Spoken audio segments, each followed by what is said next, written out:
দেশ পুনর্গঠনে প্রবাসী বাংলাদেশিদের অংশগ্রহণের আহ্বান প্রধান উপদেষ্টা। রেমিটেন্সের উচ্চ প্রবৃদ্ধিতে অবদান রাখায় প্রশংসা। জুলাই সনদ বাস্তবায়ন নিয়ে দ্বিধা বিভক্তি, সংবিধান আদেশ ও গণভোটে মত বিশেষজ্ঞদের। বিচার বিভাগের পরামর্শ চায় বিএনপি। বিশেষ নিলামের প্রথম দফায় 85 কোটি টাকা আয়। চট্টগ্রাম কাস্টম হাউসে 8 মাসে 4000 কন্টেইনার বিক্রির লক্ষ্য। ডেলিভারিতে হয়রানির অভিযোগ।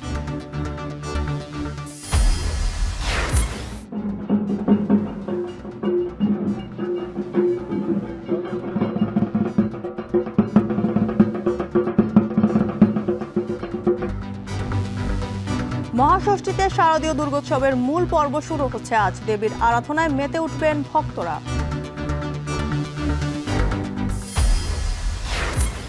এবং তামিলনাড়ুতে বিজয় থালাপতির সমাবেশে পদদলিত হয়ে নারী শিশু সহ অন্তত 39 জনের মৃত্যু, আহত অর্ধশত।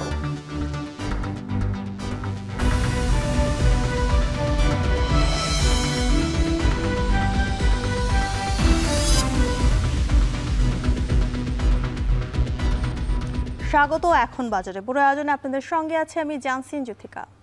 শুরুতেই জাতিসংঘের সাধারণ পরিষদের 80তম অধিবেশনের খবর। দেশ পুনর্গঠনের সহযোগিতা এবং অবদানের মাধ্যমে প্রবাসী বাংলাদেশিদের সক্রিয়ভাবে অংশগ্রহণের আহ্বান জানিয়েছেন প্রধান উপদেষ্টা ডক্টর মোহাম্মদ ইউনূস। শনিবার যুক্তরাষ্ট্রের নিউ ইয়র্কে NRB connect Dave empowering global Bangladeshi শীর্ষক অনুষ্ঠানে যোগ দিয়ে তিনি এই আহ্বান জানান।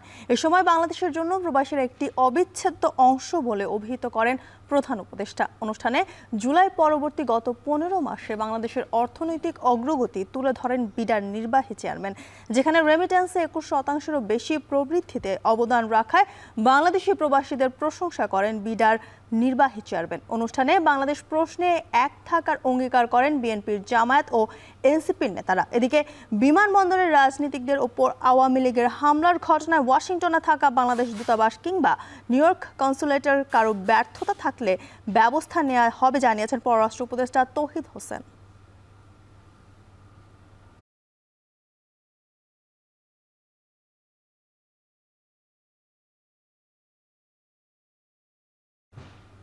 জলবায়ু দুর্যোগে ক্ষতিগ্রস্তদের জন্য টেকসই ও সাশ্রয়ী আবাসনের জন্য বাংলাদেশের সহায়তা বাড়াতে ইউএন হ্যাবিট্যাটকে আহ্বান জানিয়েছেন প্রধান উপদেষ্টা অধ্যাপক ডক্টর মোহাম্মদ ইউনূস। নিউ ইয়র্কে জাতিসংঘের সাধারণ পরিষদের সাইডলাইনে আন্ডার সেক্রেটারি জেনারেল এবং ইউএন হ্যাবিট্যাটের নির্বাহী পরিচালক আনা ক্লাউডিয়া রসবাচের সাথে এক বৈঠকে অধ্যাপক ডক্টর ইউনূস এই আহ্বান জানান। এ সময় সুন্দর নগরায়নের জন্য সাশ্রয়ী মূল্যের আবাসন, বর্জ্য ব্যবস্থাপনা, ক্ষুদ্র ঋণ ভিত্তিক আবাসন সহ বিশ্বব্যাপী জলবায়ু পরিবর্তনের প্রভাবের বিভিন্ন বিষয়ে আলোচনা করেন তারা। আলোচনায় উঠে আসে বাংলাদেশে বসবাসরত রোহিঙ্গাদের আবাসনের বিষয়টিও। নিউ ইয়র্কের রোহিঙ্গা সংকট নিয়ে জাতিসংঘের উচ্চ পর্যায়ের সম্মেলনে অংশগ্রহণের জন্য ইউএন হ্যাবিট্যাটকে আমন্ত্রণ জানান ডক্টর ইউনূস।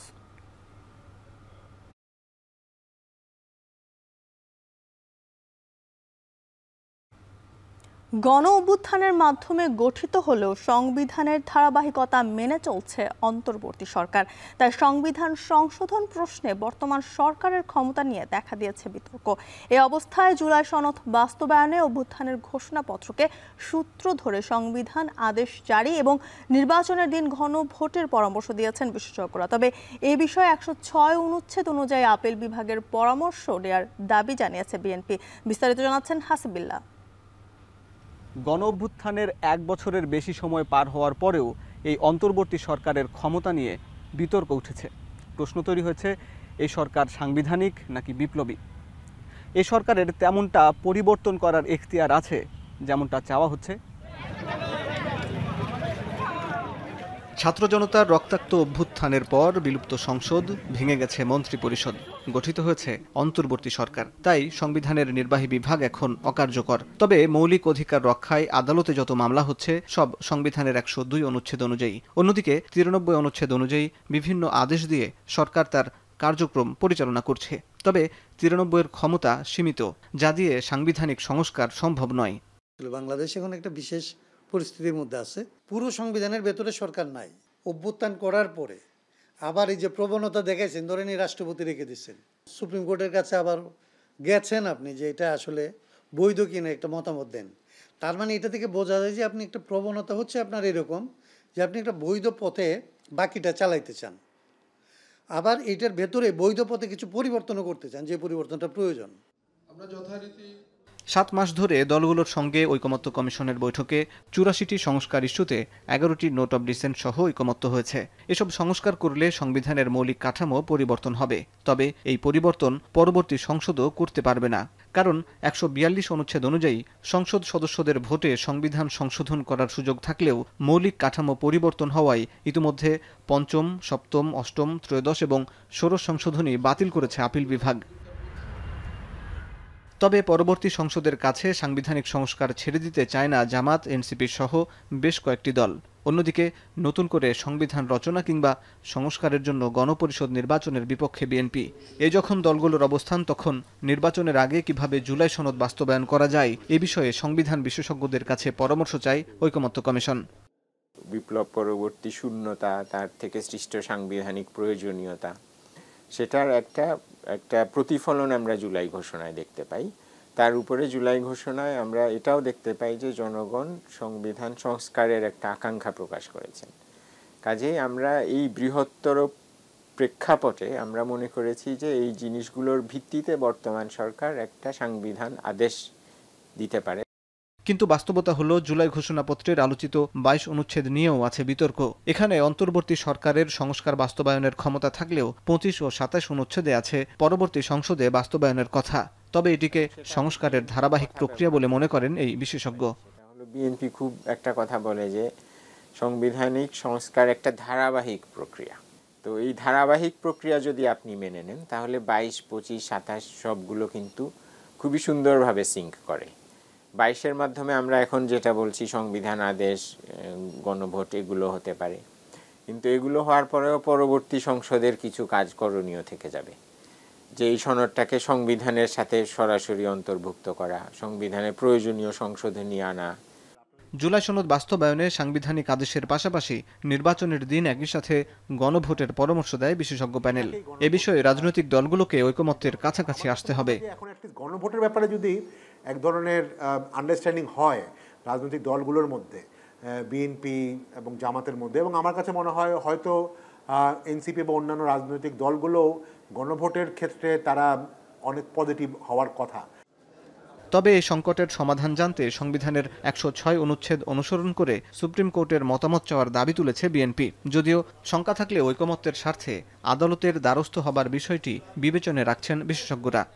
আমরা যদি পারি মত কমায় একটা কিংবা দুইটাই আসবো, যদি না পারি তাইলে আমরা মনে করি যে আইদার আমরা এটাতে সিদ্ধান্তে আসতে হবে যে এটা সরকার যেটা মনে করে এটা করুক, অথবা আরও যদি কেউ মনে করে যে না সরকার না, তাইলে আসলে আদালতের কাছে যাওয়া। তো আমাদের মধ্যে এই রিস্ক নিয়েই যাইতে হবে। 106টা একটু কম গুরুত্ব দিচ্ছিলাম, কিন্তু আমরা রাজনৈতিক বাস্তবতা এখন ভাবছি যে এটাকেও আমাদের সুপারিশের সাথে অন্তর্ভুক্ত করা। যদিও রাজনৈতিক বিষয়ে আদালতের কাছে যাওয়ার আপত্তি জানিয়েছে জামাত, এনসিপি সহ বেশ কিছু রাজনৈতিক দল, তবে শেষ পর্যন্ত সরকারকেই সিদ্ধান্ত নিতে হবে। হাসিব বিল্লাহ, এখন, ঢাকা। গুলশান থানার সন্ত্রাস বিরোধী আইনের মামলায় গ্রেপ্তার করা হয়েছে সাবেক প্রতিমন্ত্রী কামাল আহমেদ মজুমদারের ছেলে শাহেদ আহমেদ মজুমদারকে। শনিবার গুলশান শুটিং ক্লাব এলাকা থেকে রাত 9:30টার দিকে তাকে আটক করে পুলিশের অ্যান্টি টেরোরিজম ইউনিট। পরে তাকে গুলশান থানায় নিয়ে আসা হয়। আওয়ামী লীগের ঝটিকা মিছিল ও নাশকতামূলক কর্মকাণ্ডে অর্থের যোগানদাতা হিসেবে শাহেদ কাজ করতেন বলে জানায় পুলিশ। তার বিরুদ্ধে হত্যা ও দুর্নীতির আলাদা মামলা রয়েছে বলে নিশ্চিত করেন পুলিশ।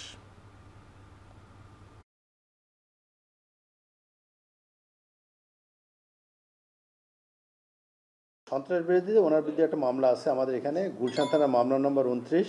অভিযোগটা হলো বিভিন্ন নাশকতামূলক কর্মকাণ্ড পরিচালনার জন্য আপনারা দেখছেন সম্প্রতিকালে বিভিন্ন জায়গায় মিছিল মিটিং হচ্ছে, ককটেল বিস্ফোরণ করা হচ্ছে, বনানীতে এগুলো করা হয়েছে, গুলশানও করা হয়েছে। বিভিন্ন জায়গায় আপনারা দেখতেছেন প্রতিনিয়ত ঝটিকা মিছিল করতেছে, বোমা মারতেছে। বিশেষ নিলামে ব্যাপক সাড়া পেয়েছে চট্টগ্রাম কাস্টম হাউস। বিডারদের অংশগ্রহণ বেশি হওয়ায় প্রতিযোগিতামূলক দামে বিক্রি হয় পণ্য। এই নিলাম থেকে প্রায় 85 কোটি টাকা রাজস্ব পাচ্ছে চট্টগ্রাম কাস্টম হাউস। দ্বিতীয় দফায় আজ বিশেষ আদেশে তোলা হচ্ছে আরও 273টি কন্টেইনার। যদিও বন্দর থেকে পণ্য ডেলিভারি নিতে হয়রানির অভিযোগ বিডারদের। হাজিরা শিউরির প্রতিবেদন। আইনগত জটিলতা এড়িয়ে বন্দরে পড়ে থাকা কন্টেইনার জট কমাতে গত 14 মে বিশেষ আদেশ জারি করে জাতীয় রাজস্ব বোর্ড। এই আদেশ অনুযায়ী ভিত্তিমূল্যের 60% দরে বিক্রির বাধ্যবাধকতা তুলে দিয়ে প্রথম নিলামেই সর্বোচ্চ দরদাতার কাছে পণ্য বিক্রির সুযোগ রাখা হয়। 2024 সালের আগ পর্যন্ত আমদানিকৃত পণ্যের ক্ষেত্রেই প্রযোজ্য এই আদেশ। এতে ব্যাপক আগ্রহ তৈরি হয় বিডারদের মাঝে। গত আগস্টে প্রথম বিশেষ নিলামে 340 কন্টেইনার পণ্যের বিপরীতে অংশ নেন 1,500 বিডার, যা সাম্প্রতিক সময়ে সর্বোচ্চ। ভ্যাট ট্যাক্স সহ এই নিলাম থেকেই 85 কোটি টাকা রাজস্ব আয় করছে চট্টগ্রাম কাস্টমস হাউজ। এবার দ্বিতীয় দফায় নিলামে তোলা হচ্ছে আরও 273 কন্টেইনার। এনবিআর নিলামটাকে টপমোস্ট প্রায়োরিটি দিচ্ছে যাতে বন্দরের যে কন্টেইনার জট সেটা কমে যেতে পারে। তো আমরা টার্গেট রেখেছি আগামী মাসগুলোতে প্রতি মাসেই প্রায় 500+ কন্টেইনার আমরা নিলামে তুলব এবং সেই লক্ষ্যেই আমরা আমাদের কাস্টম হাউস চট্টগ্রাম কাজ করে যাচ্ছে। বিশেষ নিলামে জটিলতা কম থাকায় খুশি বিডাররা। তবে বন্দর থেকে পণ্য খালাসে হয়রানি আর কন্টেইনার মুভমেন্টে বাড়তি চার্জ নেওয়ার অভিযোগ তুলেছেন অনেকে। আমি যেখানে দেখেছি ওখান থেকে পণ্য ডেলিভারি নিলে আমার একবার কিপ ডাউনের চার্জ দিতে হয়, কিন্তু অনুমোদনের পরে দেখা যায় ওই কন্টেইনার ওভারফ্লোতে, তখন পোর্ট আমাদেরকে বাধ্য করে 3 বার চার্জ আদায় করে নেয়। দেখা যাচ্ছে আমি একটা মাল কিনছি, লাভ ধরছি 2 লাখ টাকা, এখন দেখা যাচ্ছে যে আমার 1 লাখ টাকার ভিতরে বিভিন্ন এক্সট্রা চার্জ দিয়ে বাইরে হয়ে আসতে হচ্ছে। দেখা যাচ্ছে যে আমার লাভ থাক দূরের কথা, ক্ষতিগ্রস্ত হচ্ছে আমি। প্রায় 4000 কন্টেইনার পণ্য বিশেষ নিলামে বিক্রি করা হবে। বন্দরের জায়গা খালি করতে প্রতি মাসে প্রায় 5 শতাধিক কন্টেইনার পণ্য নিলামে বিক্রির টার্গেট চট্টগ্রাম কাস্টমস হাউজের। এক্ষেত্রে নিলামে বিক্রি করা পণ্য দ্রুত খালাসে 15 দিন সময় বেঁধে দেওয়া হয়েছে বিডারদের। হাজিরা শিউলি, এখন চট্টগ্রাম। মৌসুম শেষ হতে চললেও এখনো চড়া ইলিশের দাম। সামর্থ্যবানরা কিনলেও ইলিশ অধরাই থেকে যাচ্ছে নিম্নবিত্ত ও মধ্যবিত্তের কাছে। চাঁদপুরের বড় স্টেশন মাছঘাটে বছর জুড়ে ইলিশের সংকটে লোকসানের মুখে পড়েছেন আড়তদাররা। ঐতিহ্যবাহী পাইকারি বাজার পরিণত হচ্ছে খুচরা বাজারে। সংকট চলমান থাকলে বাজারটি বিলুপ্তির শঙ্কা ব্যবসায়ী নেতাদের। তালহা জুবায়ের প্রতিবেদন দেখুন বিস্তারিত। রূপালী ইলিশ কিনতে চাঁদপুরের বড় স্টেশন মাছঘাটে ক্রেতার ভিড়। বেশিরভাগ ক্রেতাই আসেন ঢাকাসহ আশপাশের জেলা থেকে। কিন্তু ইলিশের ভরা মৌসুমেও আকাশ ছোঁয়া দামের কারণে হতাশ ক্রেতারা। মাছ ভালো টাটকা, কিন্তু দামটা একটু বেশি। ঢাকার তুলনায় এখানে নাগালের মধ্যে বলা যাবে না, আসলে নাগালের মধ্যে বলা যাবে না। এটা ইলিশ মাছ খেতে কষ্ট হবে। মাছের যে বাজেট, আয়ের সাথে যে ব্যয়ের তারতম্য, সেই অনুযায়ী আমি বলবো যে সাধারণ মানুষের নাগালের বাইরে। ইলিশের জন্য বিখ্যাত চাঁদপুরের বড় স্টেশন মাছঘাট, অথচ ইলিশ সংকটে তা হারাচ্ছে চিরচেনা ঐতিহ্য। বিগত বছরগুলোতে মাছ ভর্তি ট্রলার এলেও এখন তা নেই। অনেক আড়তদারই ব্যবসা গোটানোর পথে। পাইকারি বাজারটি পরিণত হচ্ছে খুচরা বাজারে। ব্যাংকে ঋণ, বিভিন্ন জায়গায় ঋণ টিন হয়ে আমাদের অবস্থা ভালো না। সন্ধ্যার আগে সামনে আসা যেত না, আগে বাইরে কিনা হচ্ছে ওইটা করতো। এখন মাছ নাই বিদায় দুপুরে 12টার পরের দিকেই সব খালি হয়ে যায়। এখন যত দিন যাইতেছে মাছের দাম বাড়তেছে, এমনকি মাছের আমদানি কমতেছে। মৌসুমের শেষ দিকে এসে মাছের সরবরাহ কিছুটা বাড়লেও ভারতের রপ্তানির ঘোষণায় দামে কোনো প্রভাব পড়েনি। গেল বছরও মৌসুমে 1 কেজি ওজনের ইলিশ 1400 টাকায় বিক্রি হলেও চলতি বছর 2000 টাকার নিচে নামেনি মাছের দাম। প্রতি বছর মাছের সরবরাহ কমায় লোকসানের মুখে পড়েছেন বলে জানান আড়তদাররা। মাছ সরবরাহ কমতে থাকলে ঐতিহ্যবাহী এ বাজার বিলুপ্তির শঙ্কা ব্যবসায়ীদের। এই মাছ না থাকার কারণেই আসলে এই বিষয়টা, মানুষ তো একটা কাজ করে বাঁচতে হবে, সেই কারণেই আসলে অনেক বড় ব্যবসায়ী এখন ওই দিকে ঝুঁকেছে আর কি, কোনোরকম সে টিকে থাকার জন্য। অর্ধশতাধিক আড়ত থাকলেও হাতে গোনা কয়েকটি আড়তে ইলিশের সরবরাহ নিয়মিত, আর খুচরা দোকানের সংখ্যা বেড়ে শতাধিক। তালহা জুবায়ের, এখন চাঁদপুর। মাগুরার বাজারে শীতের নতুন কিছু সবজি ওঠা শুরু করলেও বেশিরভাগ সবজি বিক্রি হচ্ছে বাড়তি দামে। চড়া দামে অস্বস্তিতে ক্রেতারা। বিস্তারিত জানাতে মাগুরার একতা পাইকারি বাজার থেকে যুক্ত হচ্ছেন বিশ্বজিৎ বাপি। বাপি, কোন সবজি কত দামে বিক্রি হচ্ছে এবং শীতের কোন সবজিগুলো বেশি উঠেছে বাজারে জানাবেন।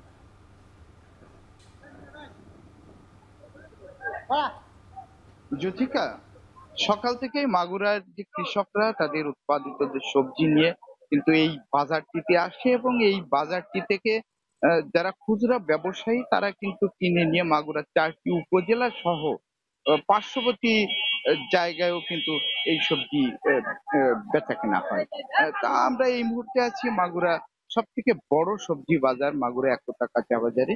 এই বাজারটিতে কিন্তু আমরা সকাল থেকে আসছি এবং ঘুরে বাজারটিতে যেটা আমরা দেখতে পেরেছি, বাজারে কিন্তু পর্যাপ্ত সবজি রয়েছে।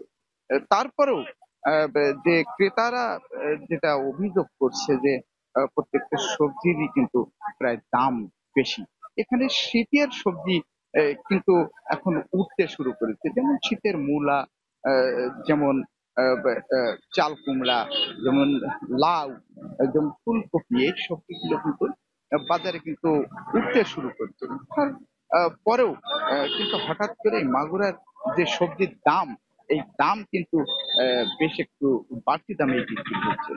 তা আমরা যদি সবজির দামের কথা বলি, তো গত সপ্তাহে যে লাউ বিক্রি হয়েছিল 30 থেকে 35 টাকা, আজ সেটা কিন্তু বিক্রি হচ্ছে 40 থেকে 50 টাকা এবং প্রকার ভেদে কিন্তু এই লাউ কিন্তু 55 থেকে 60 টাকাও বিক্রি হচ্ছে। এছাড়াও যে শীতের সবজি যেগুলো মধ্য, যেমন মূলা কিন্তু গত সপ্তাহে বিক্রি হয়েছিল 40 থেকে 42 টাকা, আজ কিন্তু সেই মূলা বিক্রি হচ্ছে কিন্তু 45 টাকা। এছাড়াও যেমন সিম, ফুলকপি, বাঁধাকপি, এর প্রত্যেকটা সবজিতেই কিন্তু এখানে কিন্তু দাম বেশি রয়েছে। এছাড়াও যে পেঁপের কথা যদি আমরা বলি, পেঁপের দাম কিছুটা কম রয়েছে। গত সপ্তাহে পেঁপে বিক্রি হয়েছে 20 টাকা, আজ কিন্তু সে পেঁপে বিক্রি হচ্ছে 15 টাকা।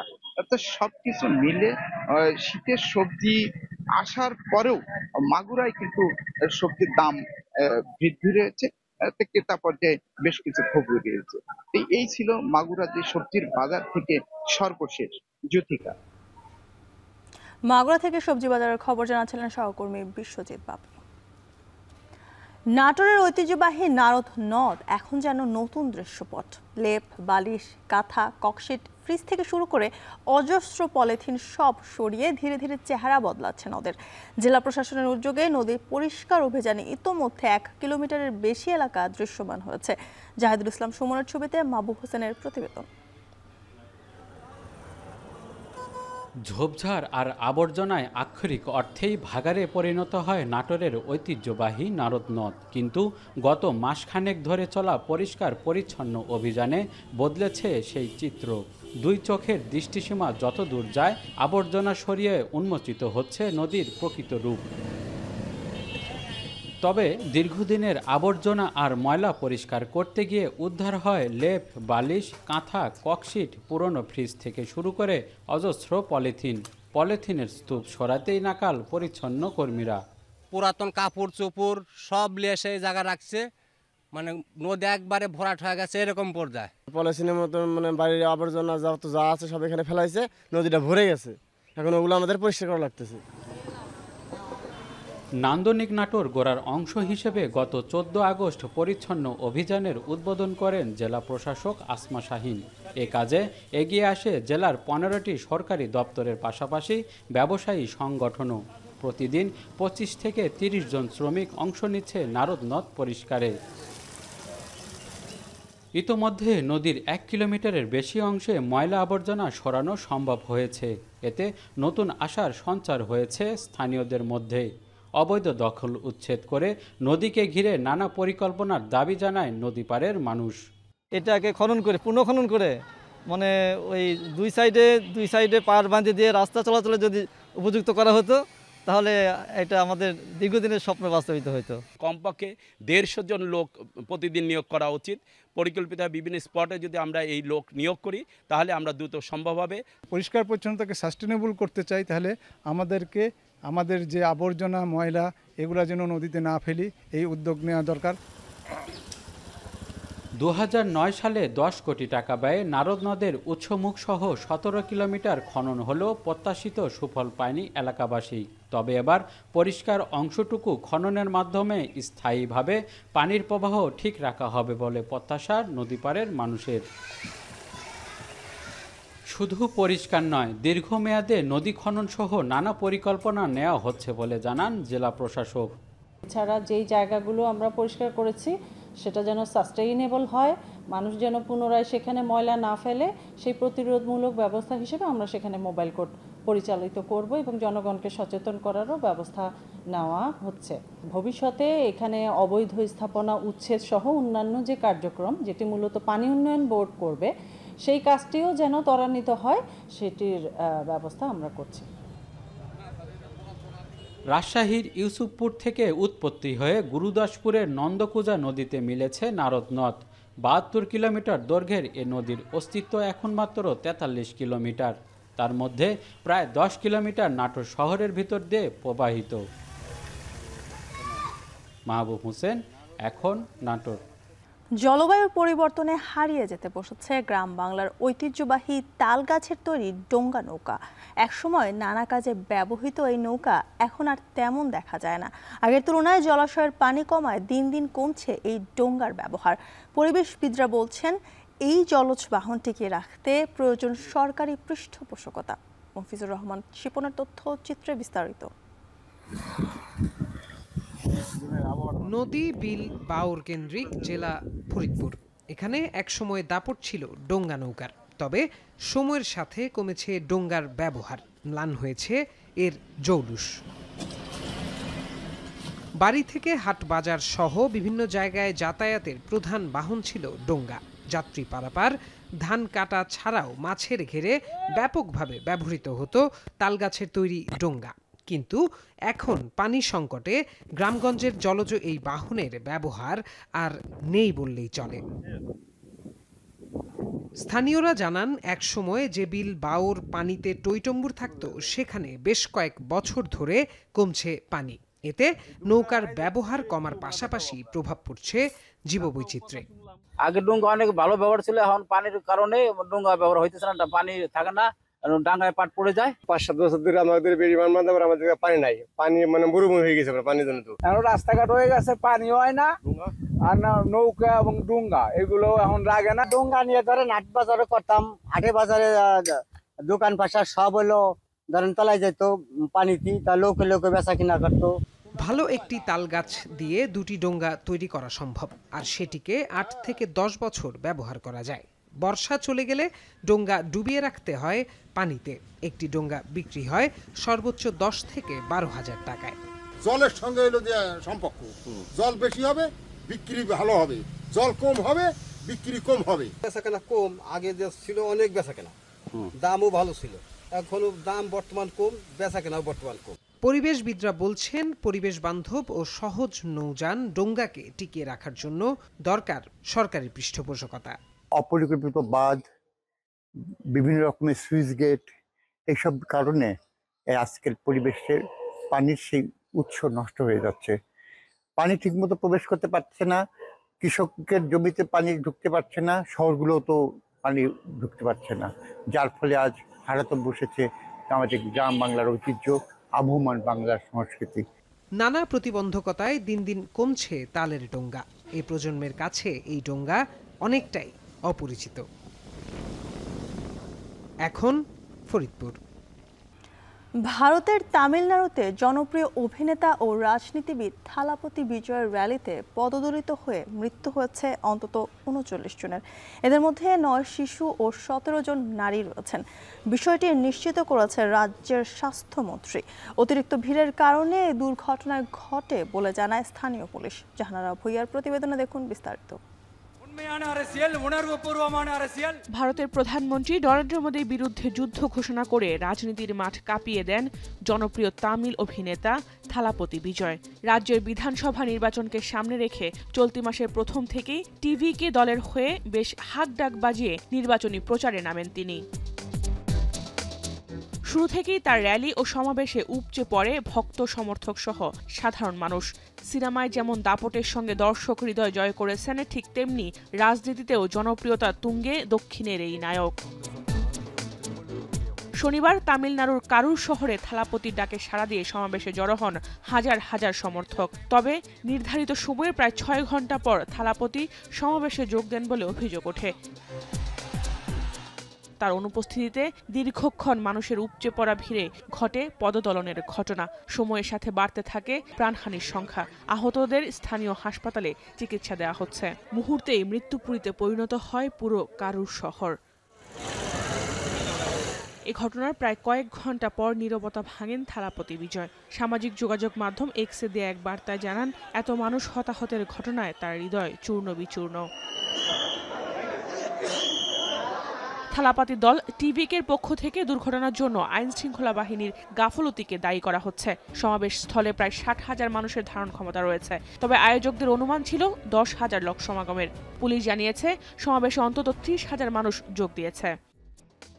এ ঘটনায় শোক জানিয়েছেন ভারতের রাষ্ট্রপতি দ্রৌপদী মুর্মু, প্রধানমন্ত্রী নরেন্দ্র মোদী, স্বরাষ্ট্রমন্ত্রী অমিত শাহ, কংগ্রেস নেতা রাহুল গান্ধী সহ আরও অনেকে। নিহতের পরিবারকে 10 লাখ রুপি ক্ষতিপূরণ দেওয়ার ঘোষণা দিয়েছেন তামিলনাড়ুর মুখ্যমন্ত্রী MK স্ট্যালিন। জাহানারা ভুঁইয়া, এখন বিশ্ব। স্মরণকালের ভয়াবহ বন্যায় 30 লাখ মানুষ গৃহহীন, পানিবন্দী 69 লাখেরও বেশি মানুষ। তলিয়ে গেছে 25 লাখ একর কৃষি জমি, 6,500-এর বেশি গবাদি পশুর মৃত্যু, বিধ্বস্ত অগণিত বাড়িঘর, সেতু, সড়ক। চলতি বছরের বন্যায় চোখে অন্ধকার দেখছেন পাকিস্তানের কৃষকরা। দেশজুড়ে লাগামহীন খাদ্যপণ্যের মূল্যস্ফীতি। আরও জানাচ্ছেন নুসহাত কামাল। 2022 সালের প্রলয়ঙ্কারী বন্যায় $3,000 কোটি অর্থনৈতিক ক্ষতি এখনও পুষিয়ে উঠতে পারেনি পাকিস্তান। চলতি বছরের বন্যার পরিধি সে তুলনায় কম হলেও ক্ষত কম নয়। 26 জুন থেকে 3 মাসে প্রায় 1,000 মানুষের মৃত্যু শুধু নয়, রিজার্ভ বৃদ্ধি আর সুদ হার কমার সুখবর সত্ত্বেও বন্যার প্রভাব পড়তে শুরু করেছে নিত্যপণ্যের বাজারে। কমেছে সরবরাহ, বেড়েছে মূল্যস্ফীতি। গম, চিনি, টমেটোর দাম বাড়ছে। 26 মাসে রেকর্ড সর্বোচ্চ সংবেদনশীল মূল্যসূচক। জুনের শেষ সপ্তাহ থেকে মৌসুমের রেকর্ড বৃষ্টির কবলে পাকিস্তান। খাইবার পাখতুনখোয়া সহ উত্তরের প্রদেশগুলোতে মুষলধারে বৃষ্টিতে দেখা দেয় তীব্র বন্যা পরিস্থিতি। অগস্টের শেষে পরিস্থিতি আরও খারাপ হয়। বিশেষ করে পাকিস্তানের চাল, তুলা আর ভুট্টার 2/3 ফলন হয় যেখানে, সেই পাঞ্জাব প্রদেশে। উজান থেকে ভাটির দিকে পানি নামতে শুরু করায় ডুবে যায় সিন্ধু প্রদেশের দক্ষিণাঞ্চলও। এসবের মধ্যেই অস্বাভাবিক ভারী বৃষ্টিপাতের কবলে পড়ায় প্রতিবেশী ভারতও বাঁধের পানি ছাড়তে শুরু করলে আরও জটিল হয় পরিস্থিতি। पानी सुक नहीं रही है, बिल्कुल जारी है पिया पानी। असी बड़े जलील हो रहे हैं, बहुत खुआरी है पे कपावा साड़ियाँ तिड़ी हुई खत्म हो गई हैं। तकरीबन 1,60,000-62,000 हमारा 1 एकड़ पे खर्चा हुआ है। तो हमारी कॉटन तकरीबन 400 एकड़ थी, जिसमें 90 एकड़ बची है। बाकी 310 एकड़ जो है वो सारी इस सैलाब की जद में आकर ख़राब हो गई, ख़त्म हो गई। এ অবস্থায় ভয়াবহ সংকটে পাকিস্তানের কৃষক ও কৃষিখাত। শুধু পাঞ্জাবে 18 লাখ একর আবাদি জমি নষ্ট হয়েছে বলে নিশ্চিত করেছে প্রাদেশিক সরকার। বিভিন্ন কৃষক সংগঠনের দাবি, পাকিস্তানি মুদ্রায় দেশটিতে কৃষিখাতে এবছর বর্ষায় ক্ষতির পরিমাণ 1 লাখ কোটি রুপি বা $353 কোটি। सैलाब की तबाहकारियों से जो फार्मर्स को नुकसान हुआ, खासकर जो हमारी खड़ी फसलें थी वो तबाही, उसमें तकरीबन इस टाइम तक 40 लाख एकड़ से भी अबव हो गया है, जिसमें खासकर हमारी चावल की फसल, हमारी मकई की फसल और हमारी कॉटन की फसल, और इसके अलावा तेल की भी कुछ फसल थी। और जिस तरह सब्जियां थी हमारी जो दरिया की पट्टी के एरिए पे, वो सब की सब तबाह हो गई हैं। IMF এর অধীনে কৃষি ও শিল্প খাত নিয়ে অনেক বছরের মধ্যে সবচেয়ে উচ্চাভিলাষী লক্ষ্য নির্ধারণ করেছিল পাকিস্তান। কিন্তু দেশের প্রধান কৃষি অঞ্চল এবং কয়েক দশকে প্রথমবার শিল্পাঞ্চলগুলো তলিয়ে যাওয়ায় এবছর 4% বেশি প্রবৃদ্ধির লক্ষ্য থেকে অনেকটাই পিছিয়ে গেছে দেশটি। স্যাটেলাইট তথ্য বলছে, বন্যায় ব্যাপক ক্ষয়ক্ষতির প্রভাব পড়বে খাদ্যপণ্যের যোগান আর রপ্তানিতেও। Flood will certainly give us some setback, but to the extent how much setback we will get, that we can only know when we have exact figures. অর্থনীতিবিদ, কৃষিবিদ ও বিশেষজ্ঞরা বলছেন এবছরের অর্থনৈতিক ক্ষতি ছাড়িয়ে যেতে পারে 2022 সালকেও। সে বছর পাকিস্তানের 1/3 বন্যায় ডুবে গেলেও এবছর বন্যার ধাক্কা লেগেছে গ্রাম আর নগরাঞ্চল সবখানে। শিল্প সংশ্লিষ্টরা বলছেন তুলার ঘাটতি দেশে বৈদেশিক রাজস্বের সবচেয়ে বড় উৎস বস্ত্র শিল্পকে নিয়ে যেতে পারে খাদের কিনারায়। চাল রপ্তানিকারকদের সংখ্যা দাম বাড়তে থাকায় ভারতের সাথে প্রতিযোগিতায় পিছিয়ে পড়বেন তারা। নুজহাত কামাল, এখন বিশ্ব। বেলগাছের নিচে ঘট স্থাপন করে ষোড়শ উপাচারের ষষ্ঠী পূজার আনুষ্ঠানিকতা শুরু হবে আজ। সেই খবর জানাতে রাজধানীর ঢাকেশ্বরী জাতীয় মন্দির থেকে এবং খুলনা চুয়াডাঙ্গা থেকে যুক্ত হচ্ছেন আমাদের সহকর্মীরা। শুরুতে যাচ্ছি ঢাকেশ্বরী জাতীয় মন্দিরে, সেখানে আছেন আমাদের সহকর্মী তানজিলা খান মিম। মিম, ষষ্ঠী পূজার আনুষ্ঠানিকতা কি কি রয়েছে আমাদের বিস্তারিত জানাবেন।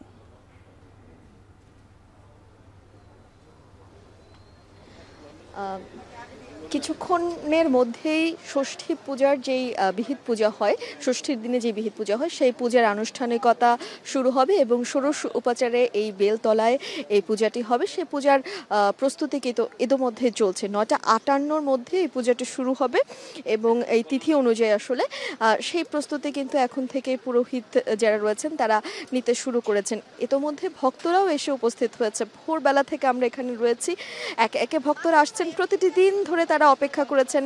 ধীরে ধীরে শারদীয় দুর্গা উৎসব এসেছে এবং দেবী দুর্গা তাদের মাঝে যে এসেছেন, এই যে তারা দেবী দুর্গার কাছে প্রার্থনা করবেন দেশের জন্য শান্তি বয়ে নিয়ে আসে এবং নিজেদের কল্যাণের জন্যও কিন্তু তারা প্রার্থনা করবেন। একই সঙ্গে আজ এখন এখানে ষষ্ঠীর বিহিত পূজাটি হবে এবং এরপর সন্ধ্যায় দেবীর অকাল বোধন ও অধিবাস এবং আমন্ত্রণ জানানো হবে দেবীকে।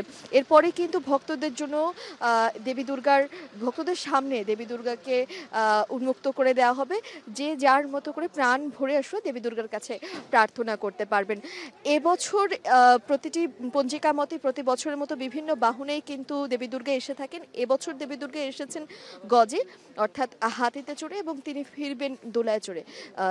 গজ এমন একটি বাহন যেটি সবগুলো বা যতগুলো বাহন রয়েছে দেবী দুর্গার সব থেকে ইতিবাচক একটি বাহন এবং যেই বাহনে আসা মানে হচ্ছে খুবই সুখবর, সুজলা সফলা শস্য শ্যামলা হয় দেশ, সেটি। তবে যখন ফিরে যাবেন তিনি দোলায় চড়ে, সেটি কিছুটা শঙ্কার ইঙ্গিত দিচ্ছে, সেটি মহামারীর ইঙ্গিত দিচ্ছে, সেটি নিয়ে কিছুটা শঙ্কিত রয়েছেন ভক্তরা। তবে তারা বিশ্বাস করেন যদি দেবী দুর্গার কাছে তারা ঠিকঠাক মতো প্রার্থনা করেন তবে অবশ্যই সেই সকল শঙ্কা এই ত্রিনয়নী দেবী কাটিয়ে উঠবেন বা কাটিয়ে দেবেন তাদের জন্য। তার পাশাপাশি এবছর কিন্তু এই যে রাজধানী এবং সারা দেশে মণ্ডপে মন্দিরে কিন্তু পূজার যে আয়োজন সেটিও এবার বেড়েছে। 259টি মণ্ডপে এবার রাজধানীতে পূজা হবে এবং 33,000-এরও বেশি মণ্ডপে মন্দিরে কিন্তু পুরো সারা দেশ জুড়ে এবারে পূজা অনুষ্ঠিত হবে। আজ ষষ্ঠী, সপ্তমী, অষ্টমী ও নবমী, দশমী, পুরো দশমী পর্যন্ত কিন্তু দুর্গাপূজার শারদীয় দুর্গাপূজা অনুষ্ঠিত হবে এবং প্রতিটি দিনই এক একটি আনুষ্ঠানিকতা থাকবে শাস্ত্রমতে। সেই আনুষ্ঠানিকতাগুলো বিভিন্ন মন্দিরে মণ্ডপে সেগুলো পালন করা হবেন এবং একই সঙ্গে তারা আসবেন দেবী দুর্গার কাছে প্রার্থনা করবেন। সেই অপেক্ষায় কিন্তু ভক্তরা রয়েছেন। কিছুক্ষণের মধ্যে যে পূজা শুরু হবে তাই ভক্তরাও এখানে এসে জড়ো হচ্ছেন। যদিকে এই ছিল এখন পর্যন্ত আমার কাছে সর্বশেষ। মহাষষ্ঠীর আরও বিস্তারিত জানাতে এবার খুলনা নগরীর শীতলা বাড়িতে চলে যাচ্ছে, সেখানে আছেন আমাদের সহকর্মী রামিম চৌধুরী। রামিম, পূজার আনুষ্ঠানিকতা কখন থেকে শুরু হয়েছে এবং এখন সেখানে কি চলছে, বিস্তারিত জানাবেন। জ্যোতিকা, আজকে কিন্তু মহাষষ্ঠী, এই মহাষষ্ঠীর মাধ্যমেই এই যে শারদীয় দুর্গা পূজা তার কিন্তু আনুষ্ঠানিকতা শুরু হচ্ছে। তবে আমরা এখনও পর্যন্ত কিন্তু খুলনার মন্দিরগুলোতে এই ষষ্ঠীর যে পূজার যে শুরু কিন্তু এখনও পর্যন্ত হয়নি, সেটির মূল আনুষ্ঠানিকতা কিন্তু এখনও পর্যন্ত চলছে। এখানে আসলে আপনি দেখতেই পাচ্ছেন যে এখানে পূজার জন্য যে কার্যক্রমগুলো হয়ে থাকে প্রথমে, সেই কার্যক্রমগুলো কিন্তু এখনো পর্যন্ত চলছে। এখানে আমরা কিছুক্ষণ আগে দেখেছি একজন পুরোহিত কিন্তু তিনি এসেছেন এখানে এসে পূজার শুরু করার যে কার্যক্রমগুলো সেগুলো কিন্তু তারা চালিয়ে যাচ্ছেন। সকাল থেকে আমরা দেখেছি যে মন্দিরগুলোতে কিন্তু এখানে ভক্তরা এখানে আসছেন, এসে কিন্তু এখানে দুর্গার যে দেবী দুর্গার যে প্রতিমা রয়েছে সেখানে এসে কিন্তু তারা প্রণাম করছেন। এখানে বিহিত পূজা শুরু হবে আর কিছুক্ষণের মধ্যেই। বিহিত পূজা শুরু হওয়ার পরে এখানে প্রার্থনা হবে, তারপরে অঞ্জলি প্রদান হবে। আজকে বেলা 11টা পর্যন্ত কিন্তু এই পূজা চলবে বলে এখানকার পুরোহিত আমাদেরকে জানিয়েছেন।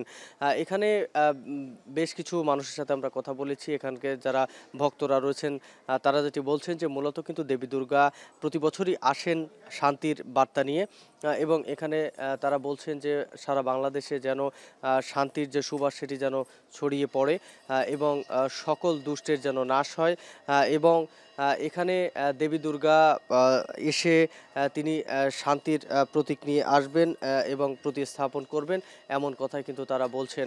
এবং প্রতি বছরের ন্যায় এবছরে কিন্তু এমনটাই প্রত্যাশা করছেন তারা। এখানে আপনি দেখছেন যে পূজার যে সামগ্রীগুলো সেগুলো কিন্তু একে একে আনা হচ্ছে এখানে, এবং কিছুক্ষণ পরেই যে বিহিত পূজা মহাষষ্ঠীর সে বিহিত পূজা শুরু হতে যাচ্ছে।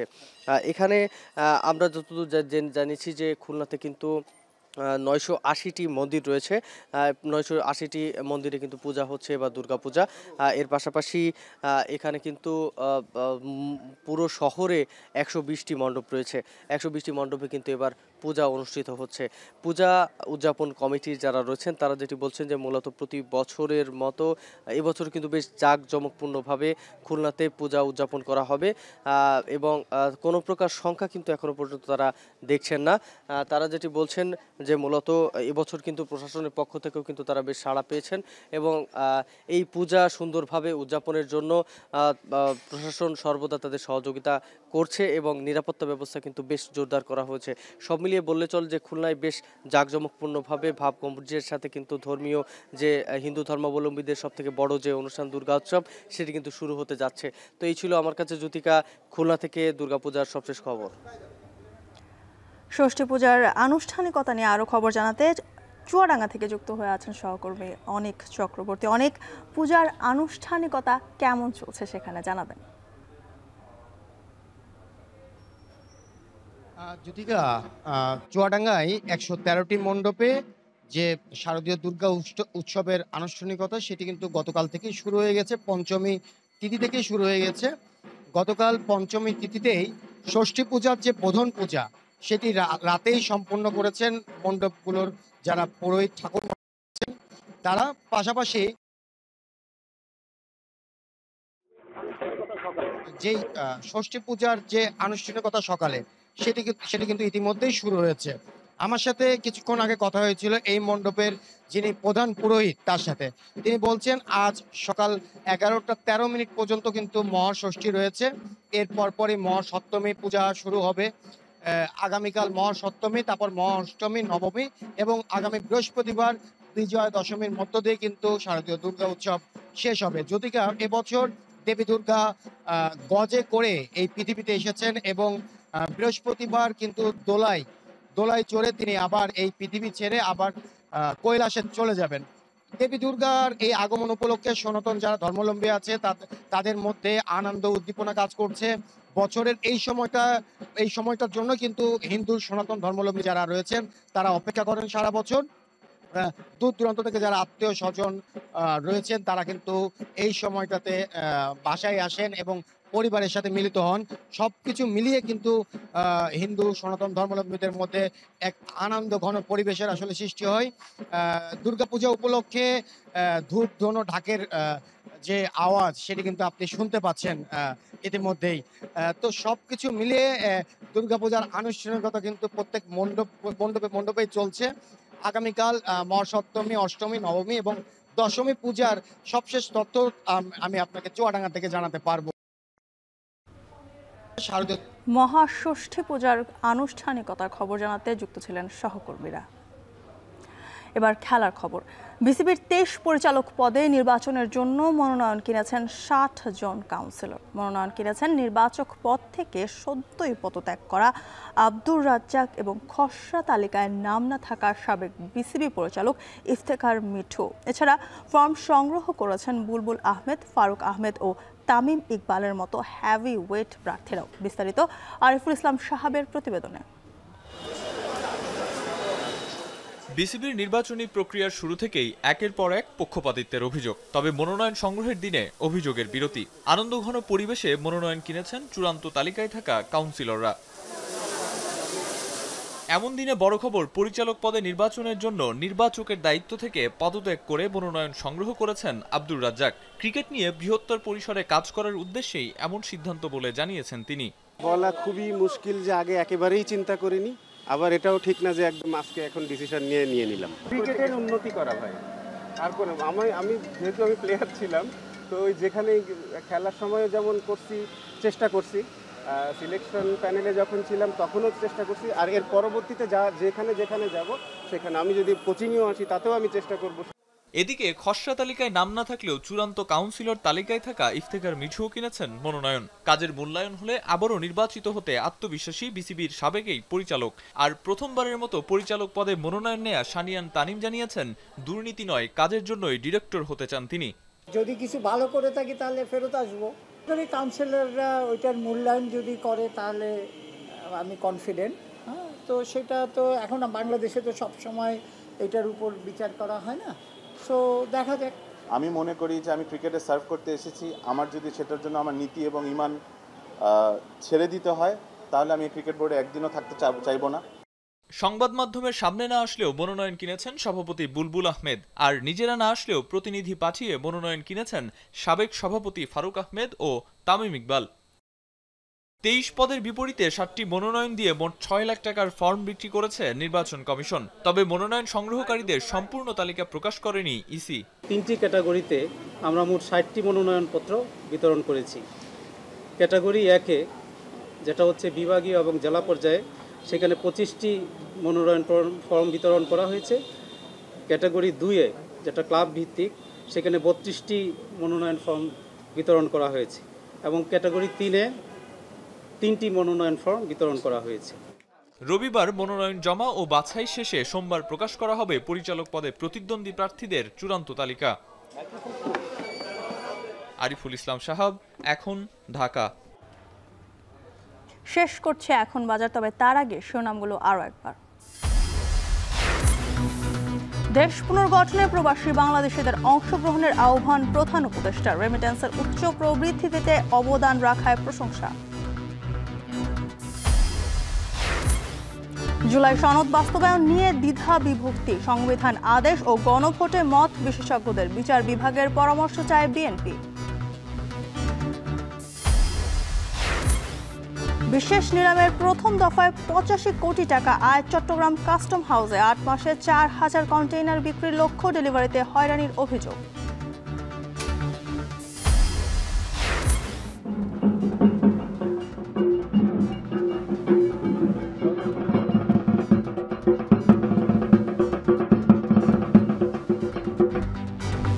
মহাষষ্ঠীতে শারদীয় দুর্গোৎসবের মূল পর্ব শুরু হচ্ছে আজ। দেবীর আরাধনায় মেতে উঠবেন ভক্তরা।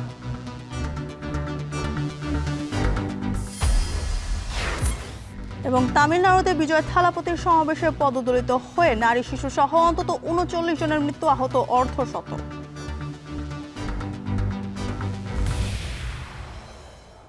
এই ছিল এখন বাজারে। এখন টেলিভিশন ওয়েবসাইটে দেখতে ভিজিট করুন www.এখন.tv। এছাড়া এখন টেলিভিশন ফেসবুকে দেখতে ভিজিট করুন facebook.com/tv.এখন এবং ইউটিউবে দেখতে ভিজিট করুন youtube.com/c/এখন tv।